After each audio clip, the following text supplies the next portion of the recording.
Salve, salve, meu povo querido! Hoje já a nossa sexta aula do curso Sexualidade e Educação dos Filhos. E hoje nós vamos olhar algumas contribuições. Meu professor de língua portuguesa que me acompanha no Facebook teria tido um treco agora com o que eu quase falei. Algumas contribuições do Papa Francisco, né? O tema de hoje, a educação dos filhos e a sexualidade. Contribuição do Papa Francisco. Esse texto que eu coloquei aí, depois vocês podem olhar com mais tranquilidade no slide, é um texto do documento de Aparecida. Tem muita coisa que o Papa Francisco ele fala nos seus documentos como Papa, que a reflexão já estava, de alguma maneira, sendo preparada no período da Conferência de Aparecida, no ano 2007, e no documento final de Aparecida. Vale a pena olhar nesse texto, né, como ele fala da importância da família, esse itinerário de tanta coisa que a gente aprende a partir da nossa casa, a partir da nossa família. Mas a última frase é o que eu gostaria de ler com vocês, né? Os pais devem tomar nova consciência de sua alegre e irrenunciável responsabilidade na formação integral dos filhos. O texto é da Conferência de Aparecida, é dos bispos da América Latina e do Caribe, e o Papa Francisco, na época, como arcebispo de Buenos Aires, era cardeal, mas arcebispo de Buenos Aires, ele foi um dos relatores desse documento. E a gente vai ver no ensinamento dele essa importância dos pais, como a gente tem batido sempre nessa tecla, né, de viverem. Ele diz aqui, o documento diz de uma maneira alegre e irrenunciável, quer dizer, você não tem como renunciar, você não tem opção, é você que deve cuidar de uma formação integral dos filhos. No final da nossa aula hoje, a gente vai ver quando o Papa fala da educação sexual, ele fala num ponto de vista integral. Não basta dar aos jovens informações fragmentadas, em pedaços, sobre sexualidade. Eles devem compreender o conjunto. Nessa última aula, não, penúltima, né? A última vai ser a semana que vem, com um caráter um pouco mais aberto. Vocês repararam que a ênfase é muito mais no processo educativo do que propriamente na doutrina sobre a sexualidade. Porque tudo que a gente viu nas aulas anteriores ajudam a gente a compreender o tema da sexualidade. E, em paralelo, a gente olhava como educar, como tirar algumas ideias para acompanhar os jovens, os filhos, em relação à sexualidade. E, nesse momento, a abordagem do Papa Francisco dá elementos muito assim claros para a gente pensar o processo de educar os jovens para uma vivência sadia, uma vivência bonita da sexualidade. Para facilitar um pouco o trabalho de vocês, eu coloco esse quadro com algumas informações do Papa. É o Papa atual, é o Papa que tem provocado na gente muita reflexão importantíssima sobre temas da família, sobre temas da juventude, da educação dos jovens. Tem aí alguns dados para a gente poder saborear, perceber. Esse ano, em dezembro, ele completa 84 anos, né? E vocês têm aí uma lista de documentos e eu vou comentar alguns ensinamentos desses vários documentos que ajudam a gente a ter algumas ideias sobre a educação. Aproveito para explicar para vocês alguns títulos de documento. De vez em quando você pega um documento da igreja, né? Quando a gente fala da Igreja Universal, é esse que o Papa ele manda para a igreja inteira. A gente pode ter um documento diocesano, que é o bispo que prepara. A gente pode ter um documento da CNBB, que é da Conferência Nacional dos Bispos do Brasil. O documento de Aparecida, que é do CELAM, do Conselho Episcopal para a América Latina. Mas quando a gente fala de documento do Papa, cada tipo de documento ele tem um peso e ele tem uma finalidade. Então, quando eu coloquei essa lista de documentos, eu gostaria de aproveitar e explicar para vocês alguns. Por exemplo, quando você lê um documento do Papa e diz que é uma encíclica, Encíclica quer dizer carta, né? Do latim quer dizer carta. Mas é um tipo de ensinamento, que significa uma doutrina que o Papa está apresentando. Esse documento primeiro, que é de 29 de junho, então, dia de São Pedro e São Paulo, Lumen Fidei, então, Luz da Fé, é um documento sobre a fé. Vocês talvez se recordem que é um documento que começou a ser preparado por Bento XVI e que foi concluído e apresentado pelo Papa Francisco. Ele dizia até que foi um documento preparado por 4 mãos. Então, você percebe aí tanto algumas ideias do Papa Bento XVI como do Papa Francisco. Só que, quando é uma encíclica, é um documento que o Papa ele faz para apresentar um ponto de orientação, de ensino da fé, de ensino sobre a doutrina, sobre a fé. Depois, em 2013, a gente tem um documento chamado Evangelii, olhem que tem 2 Is, então você fala aí 2 vezes, Evangelii, Gaudium, então é a alegria do Evangelho, Evangelii Gaudium. E ele não é uma encíclica, então não foi o Papa que resolveu escrever. Aliás, foi um documento que ele resolveu, mas não é somente para ensinar, é para exortar. Exortar quer dizer iniciar um processo. Olha, eu quero chamar a atenção de vocês para tomarem cuidado com tal coisa. Isso é uma exortação. Então, é uma exortação do Papa sobre o anúncio do Evangelho, sobre a alegria do anúncio do Evangelho. Aí aparece novamente uma outra encíclica. Então, o Papa está querendo ensinar alguma coisa, e esse documento, Laudato Si, seja louvado, é sobre a questão da ecologia, da casa comum. Agora, reparem o próximo, que é esse que vocês pegaram aí um pedaço grande para ler. Diz lá, exortação apostólica, igual Evangelii Gaudium, exortação apostólica. Mas tem uma outra coisa junto, pós-sinodal. Então, significa que houve um sínodo, sínodo quer dizer reunião de bispos que representam várias partes do mundo, eles se reúnem durante um período, discutem, analisam várias coisas, terminam, mandam para o Papa um tipo de proposta, e o Papa depois, atendendo essas propostas, concordando ou discordando, ele faz uma exortação. Agora, enquanto que a Evangelii Gaudium é uma exortação apostólica que o Papa quis fazer por ele mesmo, a gente poderia dizer dessa maneira, uma exortação apostólica pós-sinodal é uma resposta do Papa ao sínodo dos bispos. Então, cada documento da igreja ele tem um tipo de elaboração e esse título ele ajuda a gente a enquadrar melhor as coisas. E o nome desse documento é Amoris Laetitia, igual o nome de uma pessoa, Letícia. Então, a alegria do amor, Amoris Laetitia. Não é Laetitia, não é Letícia, é Letícia. Amoris Laetitia, tá certo? Que é sobre o amor na família. Esse a gente vai olhar bastante. Depois tem aí uma outra exortação apostólica, Gaudete et exultate. Infelizmente eu engoli palavra aí, depois eu coloco, eu mando arrumadinho para vocês quando eu enviar a apresentação. Que é sobre o chamado à santidade.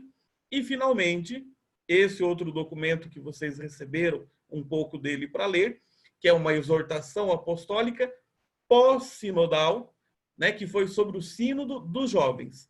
Christus vivit, Cristo vive. E que foi um texto que o Papa dirigiu aos jovens e a todo o povo de Deus. Tem também já a exortação apostólica pós-sinodal, Querida Amazônia, que foi sobre o sínodo da Amazônia, mas não coloquei aí porque também não entrava muito no nosso tema. Isso é uma lista, apenas para vocês também conhecerem alguns documentos, e agora eu vou passar um pouco mais rápido algumas ideias de vários documentos dele que ajudam a gente a pensar o processo da educação dos jovens. Na Lumen Fidei, esse tema que ele fala sobre a fé, a família e o sofrimento, eu quis destacar esses 2 números, Primeiro, assim, você quer renovar a sociedade, cuida da família. Você quer renovar uma comunidade, cuida da família. Você quer melhorar a vida do mundo, cuida da família. Então, o Papa diz isso. A família acompanha todas as idades da vida. Você acha que tem criança sendo abandonada, criança sendo maltratada? Cuida da família. Você acha que tem doente, idoso sendo abandonado? Cuida da família. Quando a família ela compreende a sua missão, a sociedade ela se renova. Quando a família esquece a sua missão, a sociedade ela vai se perdendo. Então, isso daí é um texto importantíssimo, vale a pena a gente gravar, vale a pena a gente compartilhar com as outras pessoas. E depois, diante das angústias que a gente tem, diante dos problemas que a gente tem, essa outra frase é fantástica. Então, diante do sofrimento das pessoas, Deus não deu para a gente um raciocínio. Não deu uma resposta assim, olha, pega essa frase com você. Mas ele quis dar a presença dele. Então, diante hoje do sofrimento dos jovens, de tantas angústias que tem, às vezes nós que somos mais velhos, nem sempre conseguimos oferecer a eles o melhor raciocínio. Às vezes a gente também está confuso diante das coisas que a gente encontra, mas que a gente ofereça a eles uma companhia, uma presença. E juntos a gente faz um caminho de discernimento. Daquele outro documento, Evangelii Gaudium, aí vocês vão encontrar alguns princípios assim valiosíssimos. O documento ele é de uma riqueza, de uma beleza. Quem é agente de pastoral tem que em algum momento ler esse documento. Porque ele coloca para nós princípios para a gente compreender melhor a missão da igreja. Então, esse tema que tanta gente já repete, alguns parecem até que falam, mas não entendem as consequências disso, mas igreja em saída. Então, uma igreja que vai além dos muros da própria paróquia e que não despreza a paróquia, mas, na verdade, a partir daquilo que é a vida paroquial, você busca as pessoas que estão distantes. E vai atrás delas como uma igreja que é um hospital de campanha, né? Que vai encontrar as pessoas feridas e vai procurar ter atitudes de acolher essas pessoas. Depois, ainda nesse documento, ele apresenta algumas atitudes dessa igreja que não quer ficar fechada nela mesma, não quer ficar apenas aguardando que as pessoas venham. E são 4 atitudes que, se vocês olharem, são atitudes fundamentais no processo de educar os jovens, de educar os filhos. O Papa ele inventa essa palavra, né? Primeirear, que para nós significaria melhor falar tomar iniciativa. Então, a gente tem que tomar iniciativa, é a gente que começa. Não espera apenas que os outros comecem e você vai dar uma reação, uma resposta. Toma iniciativa. Primeirear quer dizer isso. Você como pai, como mãe, em alguns momentos você vai ver que é você que começa algum processo. Depois, o envolver-se, né? Escutar, conhecer, a empatia, como a gente já falou em algum momento, depois acompanhar e, à medida que frutifica, também você festejar. Né? São passos aí muito legais, muito interessantes. No número 170, o Papa ele descreve essa arte do acompanhamento. Como é interessante a gente entender isso, né? Que a gente não tem sempre as respostas prontas, mas acompanhar significa também escutar, se envolver, se relacionar com o outro e respeitar também os processos que se passam na cabeça, no entendimento, no coração do outro. Essa frase que segue, o tempo é superior ao espaço.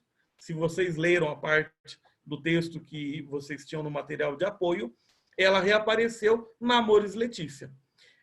Que significa o quê?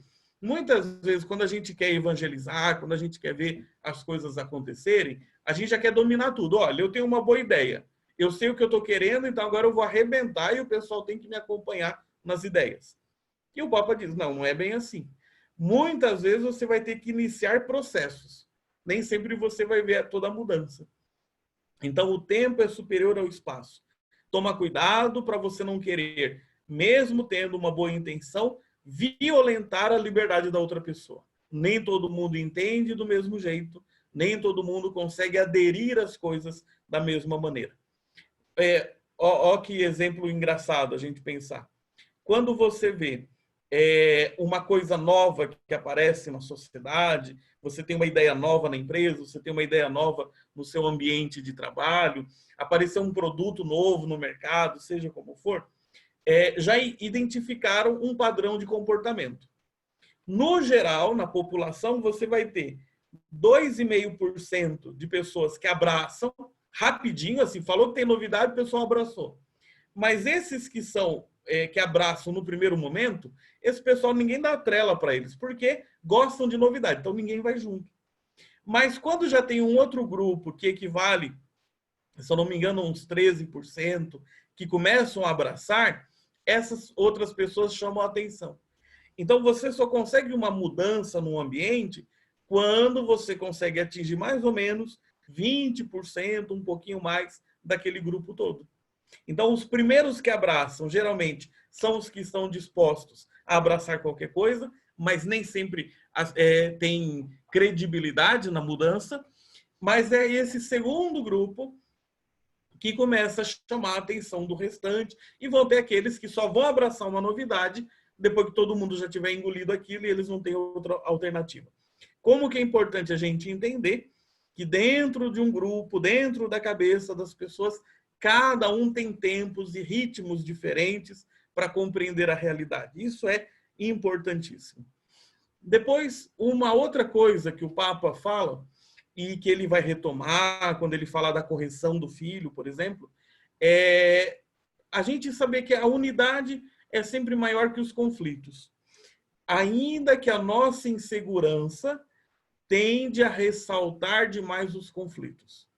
Porém, se a gente olhar, a gente vai ver que tem mais coisa em comum do que coisas conflituosas. E aí, o último ponto que eu destaco nesse slide, que é uma ideia fundamental para o Papa. A realidade é mais importante que a ideia. Muitas vezes a gente vai entrar num acordo que a gente tem ideias muito bonitas, mas o jeito de realizar essas ideias, a gente não tem ainda as condições dessa maneira. Então, o Papa ele é de um realismo muito forte, muito profundo, e vale a pena a gente retomar essas ideias quando você pensar qual é a realidade concreta do seu filho, né? Com o que você está lidando. Quando você olha as coisas que influenciam o seu filho, tem várias coisas e a gente precisa conhecer, a gente precisa entender para a gente poder também, na medida do possível, do que é correto, influenciar da maneira adequada. Na Amores Letícia, que aí são os textos que vocês devem ter lido, então eu chamo a atenção para algumas coisas. Eu fiquei com medo desses slides serem muito longos e de repente a gente não ter tempo de fazer a nossa partilha, que eu acredito que é sempre mais importante até do que essa primeira parte. São esses passos que ele faz. Então, primeiro isso, os pais se perguntarem, onde estão os meus filhos? E não é uma preocupação geográfica. Não é você dizer, o meu filho está lá no quarto, minha filha está ali no outro quarto, os meus filhos estão passeando, não deve, porque está todo mundo em quarentena.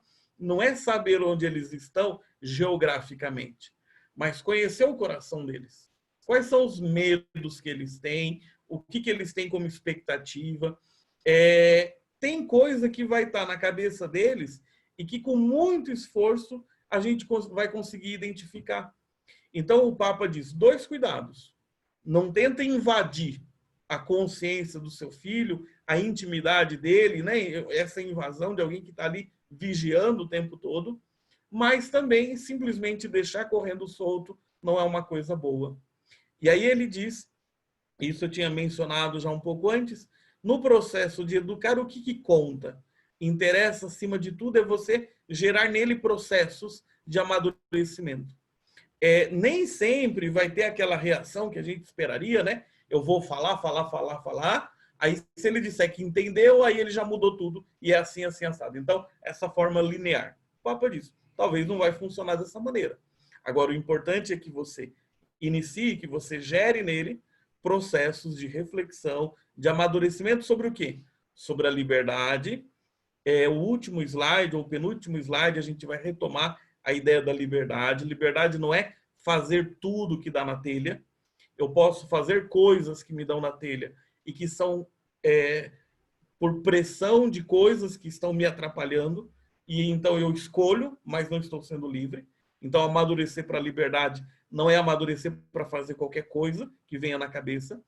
É amadurecer porque eu tenho que me preparar para os desafios que eu vou encontrar, para aquilo que eu quero da minha vida. É amadurecer no crescimento integral.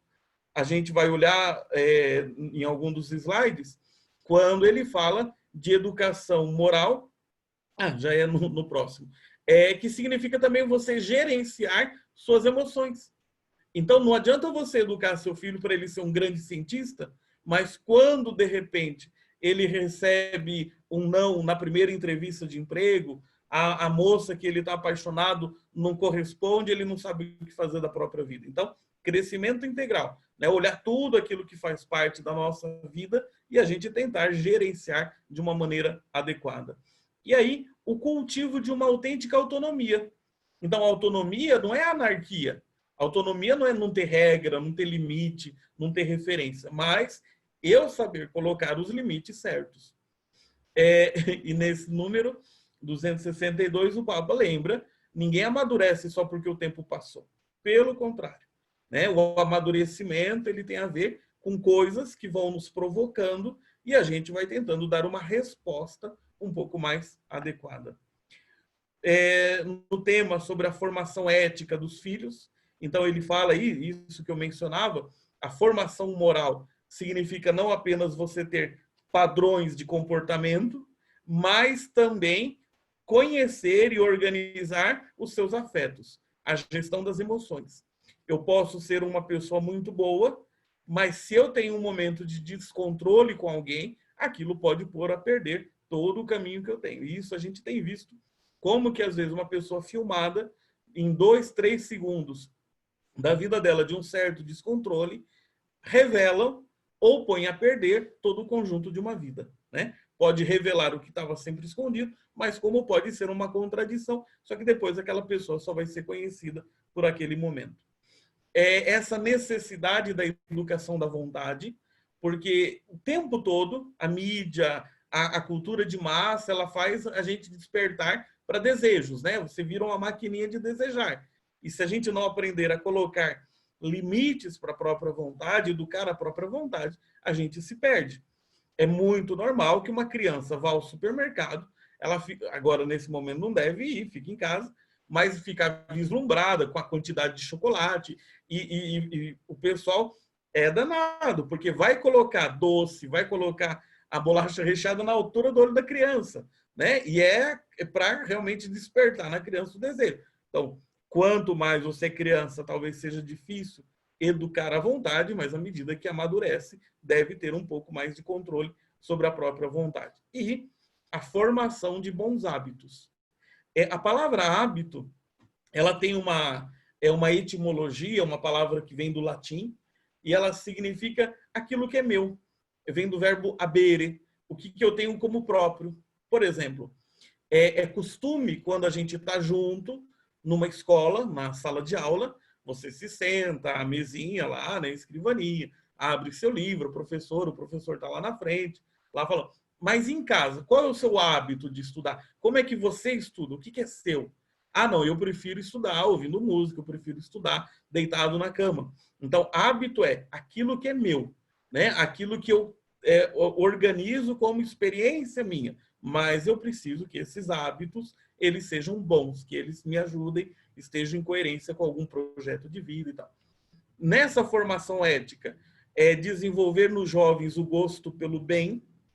Então, não adianta a gente dizer que a gente está dando uma boa educação para os filhos, se de repente, no relacionamento entre pai e mãe, e o Papa diz isso numa outra passagem da Amoris Letícia, há um tipo de chantagem, há um tipo de queda de braço entre o esposo e a esposa, ou entre o pai e a mãe.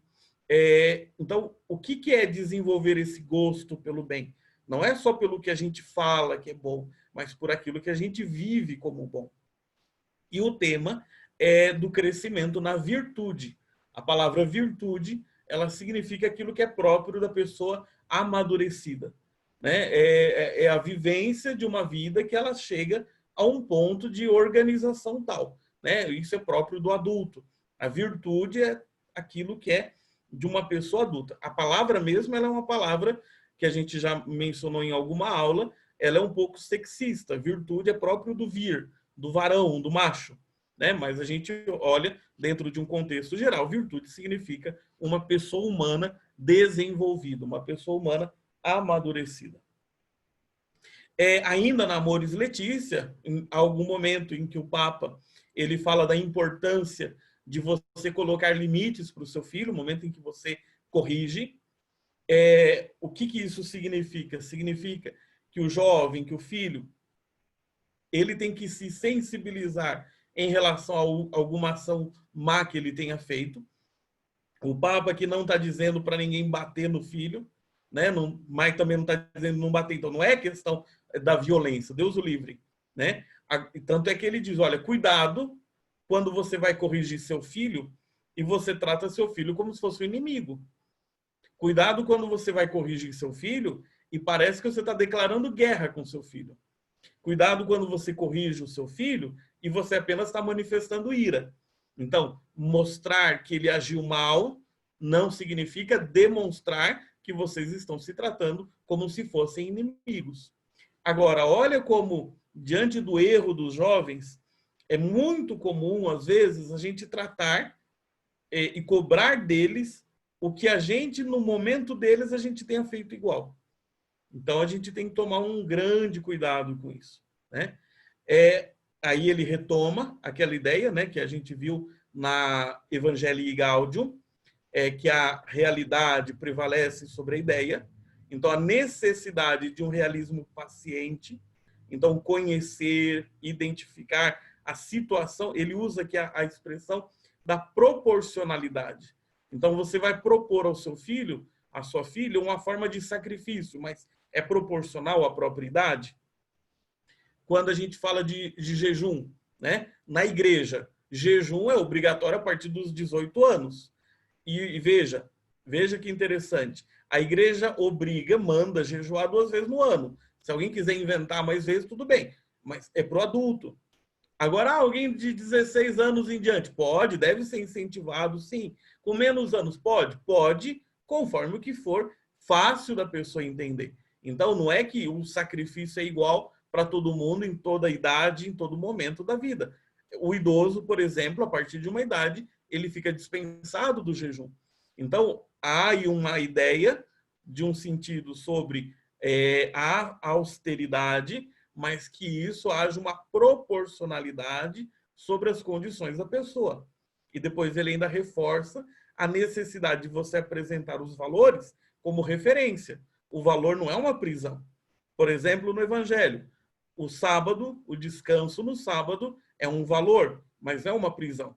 Então, cuidar de uma pessoa dia de sábado, Jesus vai falar, não pode ser uma prisão, é uma referência, um valor. E a gente vai cuidar de alguém, mesmo aparentemente estando ali desrespeitando a norma do sábado. Então, eu tenho um valor que é uma referência e não uma prisão.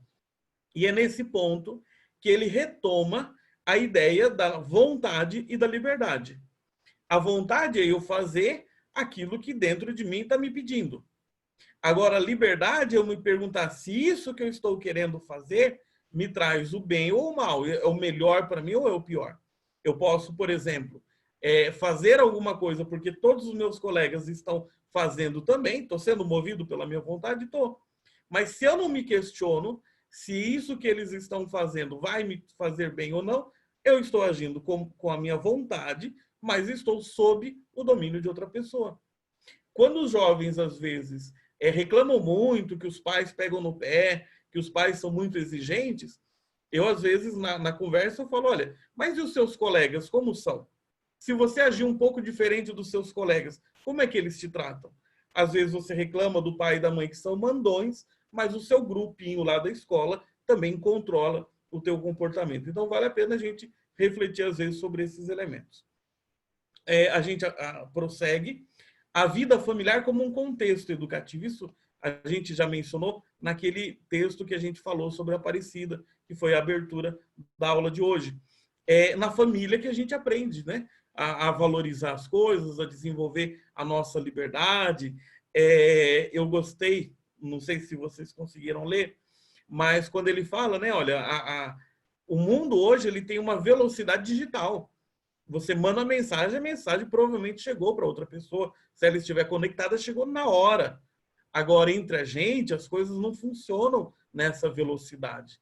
Né? Não basta você falar de manhã e achar que no final do dia todas as coisas estão resolvidas. A gente não vive, a nossa vida, o nosso desenvolvimento não vai no mesmo ritmo da velocidade digital. Como é importante a gente pensar isso. E os jovens precisam perceber isso, né? Quanta ansiedade, quanta coisa acontece, porque a gente gostaria que tudo funcionasse na velocidade digital. Ele retoma aí o tema da ecologia integral. Ecologia não é só você pensar de jogar o lixo separadinho, uma coisa da outra, mas onde você se encaixa no conjunto do universo. Então, a ecologia integral também é ter boas relações, ter pessoas que te incentivam a crescer, a aprender coisas importantes, o diálogo, né, dentro da família, o diálogo entre as pessoas. Ainda na Amores Letícia, quando ele retoma, isso aqui é importante a gente olhar, o Papa diz, sim, deve haver educação sexual.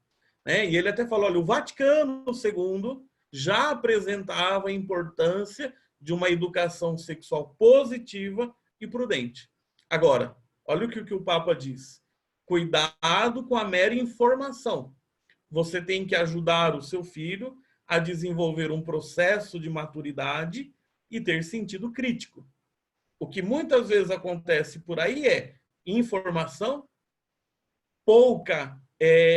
pouco exercício sobre a própria vontade, sobre a própria autonomia e pouquíssimo senso crítico.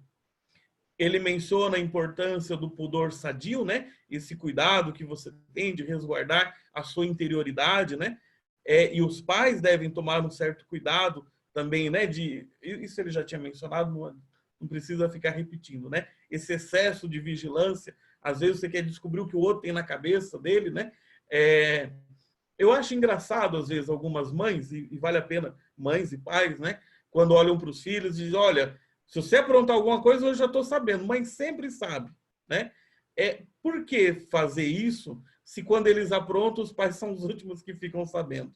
Então, não adianta, às vezes, se arrogar um poder que, no fundo, não tem. Né? É melhor construir um caminho de diálogo. Eu sei que na partilha essa frase é sempre um pouco mais quente para a gente poder refletir. Nesse ponto da educação sexual, ele lembra a ideia, ajuda o jovem a entender que esse discurso que eles têm por aí e dizem, olha, use camisinha, isso é sexo protegido, isso é sexo seguro, o que você pensa que é uma relação? Né? Que você se envolve com uma outra pessoa e tem que estar protegido dessa pessoa, porque é uma relação fora de um compromisso, é fora de um contexto todo de entrega de vida, né? Pensando em tudo aquilo que a gente já viu sobre a sexualidade nas aulas anteriores. Então, essa linguagem, use uma camisinha e resolveu todo o problema, ela não é verdadeira. Mas a gente precisa ajudar o jovem, como ele dizia no começo aí desse tema, a ter sentido crítico, tá certo? Depois, ele faz essa comparação entre a atração e a união, né? O ritmo do amor e do processo de encanto com a outra pessoa, ele não se mantém da mesma maneira. Né? Nem todo mundo que está unido durante muito tempo tem o mesmo nível de atração ou de entusiasmo pela outra pessoa do mesmo jeito que era no início do namoro. Agora, há coisas que se mantêm e há coisas que se transformam. E o jovem não pode julgar o seu relacionamento simplesmente pelo aspecto da atração. E depois ele retoma o tema da valorização da diferença do masculino e do feminino. Ele não menciona a expressão de ideologia de gênero, mas a gente entende que ele está tocando um pouco nesse assunto, né? Que é uma coisa sempre muito difícil e para a semana que vem, na nossa última aula, é um dos temas que vocês pediram, que a gente tratasse de uma maneira um pouco mais clara, mais direta sobre a ideologia de gênero. É uma das coisas que vai constar na aula da semana que vem. E o último tema, na Amores Letícia, é sobre a transmissão da fé. no fundo é isso, né? A vivência em família, ela pode ser a porta de abertura de uma vivência espiritual, de uma integração à fé, mas pode ser também um fechamento, né? Dependendo do jeito que a gente vive a fé em família, ela pode ser uma coisa de alegria, como pode ser um peso. E aí ele fala da importância da experiência espiritual ser uma proposta e não uma imposição. E aí é difícil quando os filhos vão ficando adolescentes, porque muita mãe, muito pai que acreditava que o filho ia à igreja com eles porque gostava realmente da igreja, tal, tal, e aí começam a sofrer quando os filhos entram na adolescência e já não quer mais acompanhá-los, né? É um momento, às vezes, bastante complicado, né? E, às vezes, eles mantiveram um discurso de liberdade, mas quando o filho diz não quero, aí faz a imposição, e, às vezes, né? É muito complicado. Eu sei que isso vai aparecer na nossa partilha e é um tema para a gente refletir, a família como evangelizadora. Agora a gente olha uma maneira breve, porque mas são alguns destaques da Christus Vivit, e é legal, eu sintetizei tudo num quadro só, para ficar um pouco mais fácil também. A gente ter compaixão dos jovens. Os jovens vivem num mundo em crise. A gente, adulto, com a experiência que a gente tem, a gente não dá conta, às vezes, de interpretar tudo, e os jovens, com menos instrumento, com menos experiência, estão aí diante desse mundo todo que a gente está deixando para eles.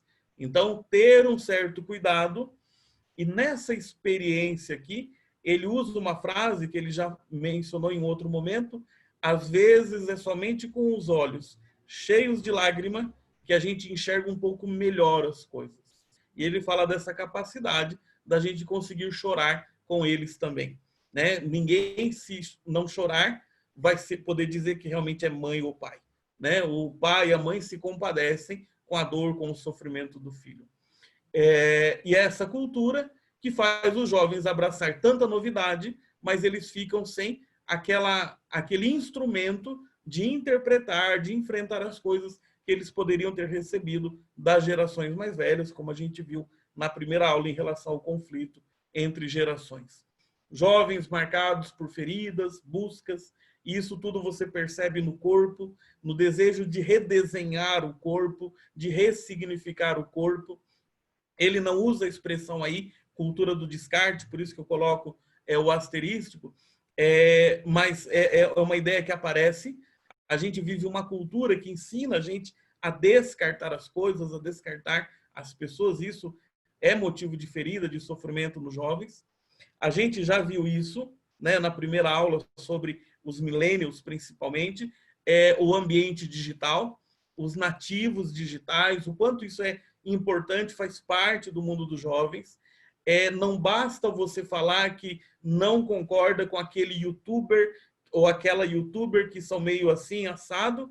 É bom você conhecer o que eles falam para você também estar atento quando o seu filho reproduzir aquele pensamento e você ter uma resposta. Simplesmente dizer não assista, você vai poder talvez dizer isso para o seu filho e pode ser que ele ou ela te engane em algum momento e assista. Mas às vezes vai ser bom que você conheça para que você acompanhe quando o seu filho, quando a sua filha está reproduzindo aquela ideia e o que você consegue ajudar seu filho ou sua filha a ser crítico em relação a esse pensamento. Né? Como que o ambiente digital ele traz tanta coisa valiosa, mas ele pode trazer tanta coisa ruim. No documento, vocês devem ter visto, o Papa fala sobre a chamada Deep Web ou Dark Web, e também o cyberbullying, né? A forma de bullying pela internet. No final, ele retoma o tema da família, né? Chamados ao amor, os grandes desafios da família, mas não existe família sem generosidade. E um dos cuidados que a família tem que ter é de ajudar o jovem a enfrentar a cultura do provisório, do que tudo passa e tudo se perde, tudo fica para trás. Joia? Vamos aqui encerrar a nossa gravação e a gente já começa a nossa partilha e debate de ideias.